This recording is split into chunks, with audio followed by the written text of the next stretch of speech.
বিশেষ করে আগামীকাল। আজকে যে বৃষ্টির চান্সেস রয়েছে রাতের দিকে, যেটা বলছি সেটা হচ্ছে নর্থ সাউথ চব্বিশ Pargana, Kolkata, Howrah, Hooghly, east West Medinipur. North বেঙ্গলে যদি বলি, দার্জিলিং, কালিম্পং আগামী 5 দিনের বৃষ্টি হবে।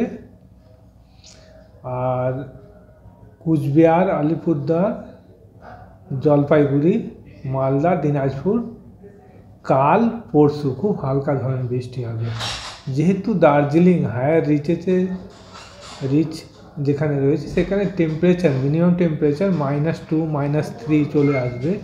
ফলে যেই বৃষ্টিগুলো হবে এগুলো কিন্তু লাইট স্নো আমরা এক্সপেক্ট করছি। গতকাল আমরা দেখলাম, রিয়েলাইজ হয়েছে লাইট স্নো।